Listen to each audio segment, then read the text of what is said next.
Hi Pisces, this is Pisces Hub. Welcome to my channel. So for today's video, alamin natin kung ano yung mga posibleng mangyari for Pisces sa araw na ito. Okay, so gagawa tayo ng daily reading for Pisces sa araw na ito po. Gamit ang ating The Keeper, the Fortune Telling cards. Okay, so reminder lang po na ito ay general reading Pisces. So, pwede pong mag-resonate, pwede pong hindi, okay?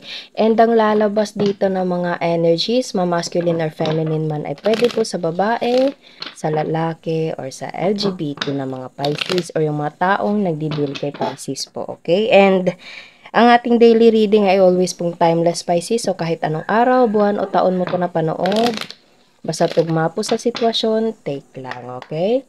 So, ano po ang mga posibleng mangyari for Pisces sa araw na ito? Sa araw na kung kailan niya ito napanood, ano po ang mga posibleng mangyari for Pisces para sa araw na ito? Okay, so may nag-flip. Oh, wow! Marriage, kasal, happy family, happy relationship, long-term commitment. Okay, teka. Ano pa po ang message niya po for Pisces sa araw na ito? Pwedeng you're in a happy relationship right now, Pisces, or pwedeng kasal ka na, ikakasal ka, okay?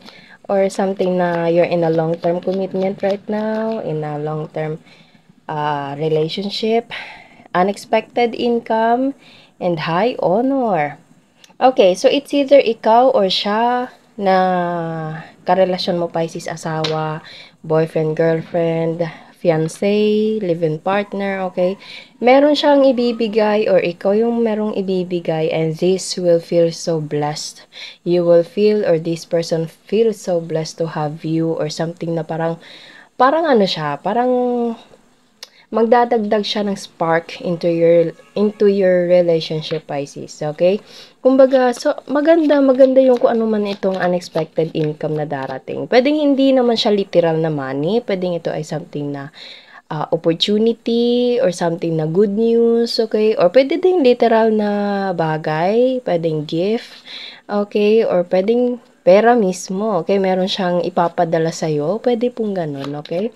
Parang naano ko yung pagpapadala. Pwede pong ganun. It's either ikaw yung magpapadala or this person is magpapadala sa'yo.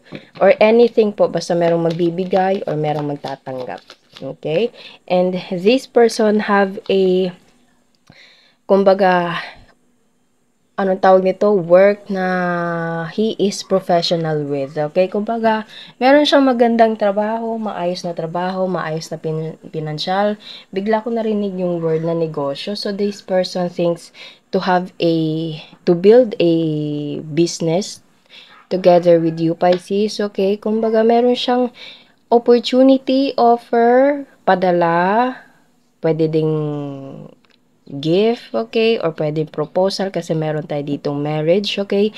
And this person is something or someone na stable. Okay, as I said kanina, pwedeng itong taong to is merong maayos na trabaho, stable na pinansyal, okay? And pwedeng siya, sa kanya galing itong kung ano man itong matatanggap mo, Pisces, and you will feel so blessed. You will feel something na parang lucky or fortunate to have this person in your life, Pisces, okay?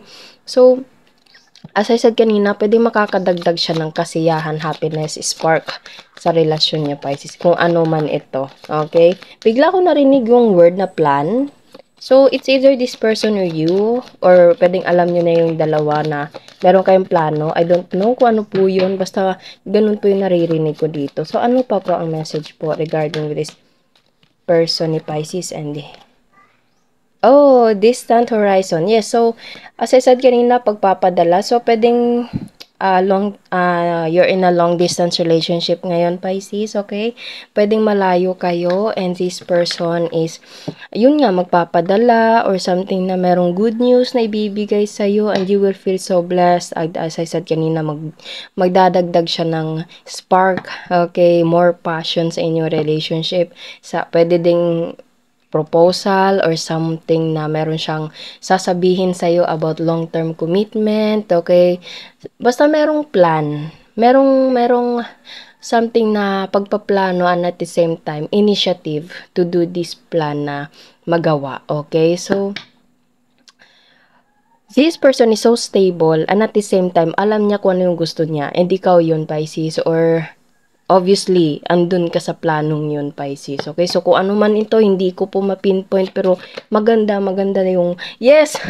Message! This person have a message for you, Pisces. Sobra mo itong,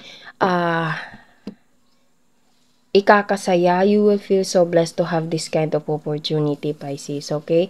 So, teka lang, saglit, ayusin muna natin to dito, okay? So, kung ano man ito, obviously, meron itong connection sa love, and also meron din connection sa money, pwede ding something na, bottom of the deck is gift. Yes, kita nyo, Pisces. Ayan, sinabi ko kanina, pwede meron ka matatanggap na literal na gift, okay? So, pwedeng ito ay gift, nakikita nyo, merong nagbibigay, merong tumatanggap. Okay, so this person will give you something, Pisces, na sobra mo itong ikabe-benefit, okay? And pwedeng nasa malayo itong taong to, pwedeng you're in a long distance relationship to this person, Pisces, and meron siyang ibibigay, meron siyang sasabihin, meron siyang something na offer for you, Pisces, and sobra, you will feel so fortunate, you will feel so blessed, lucky to have this person. And alam mo yun, yung parang meron siyang connection sa love kasi meron tayo ditong marriage, or this person plans to have a, you know, intimate wedding or sinasabi ko lang po kung ano yung nababasa ko dito. Okay, so kumbaga merong wedding, merong long-term commitment na gusto ng taong to sa'yo, Pisces. Okay, and meron siyang sasabihin, meron siyang ibibigay, meron siyang kumbaga meron siyang plano na ano, parang it's either papadalahan ka niya ng pera, ng gift, or kung ano man, or pwede meron siyang gagawin, Pisces, para i-process yung documents for you to be together with him or with her. Okay, pwede pong ganon. Basta merong connection sa opportunity, offer, money, gift, and also there's a love. There's a long-term commitment, there's a marriage right here, okay? So, congratulations! Sobrang maganda, lalo na kung about sa pag-ibig, Pisces. Napakaswerte mo, okay? And this person feels so lucky to have you also, Pisces, in his or her life, okay? So, kuha tayo ng mga initials, random words, kung sino or ano po itong mga konektado sa reading ni Pisces sa araw na ito. Friend, pwedeng kaibigan mo to, Pisces, okay? Or merong connection sa kaibigan, pwede din pong wala, okay? Take lang kung saan. Letter B, you, long hair, younger, ayun, meron tayo ditong barko. Ayun, no, meron ditong parang flying barko, okay? And meron tayo ditong barko. Maliit ang ilong, pangarap, mayaman. Yes, this person have a financially stable, moreno-morena, dagat. So, barko and dagat, Pisces. So, parang bigla ko na ano yung parang cruise ship, okay? Yung parang magkakaroon kayo ng vacation sa cruise, okay? Kumbaga, anong tawag doon? Hindi, nakalimutan ko yung word. Kumbaga, magta-travel kayo through cruise ship, ayun, yung parang vacation, pwede pong ganun, okay? So, this person have a plan to para isama ka dun sa kanya, okay? Or magkaroon kayo ng date dun, or magkaroon kayo ng vacation together with this person. And there's a coffee, tea, social media, letter E, ayan. Pwede mahilig ka sa ube, Pisces, okay? Kasi meron tayo ditong spelling na ube. Pero kung hindi, it's okay lang naman. And kapatid, okay? Pangarap, moreno-morena, kapatid, social media, mayaman, long hair, friend, maliit ang ilong, younger, barko, coffee, and tea, dagat, and meron tayo ditong initials na B, U, and E. Okay? Pwede pong nandito, pwede din pong wala. It's okay lang po, okay? So, yun po ang ating reading sa araw na ito for Pisces.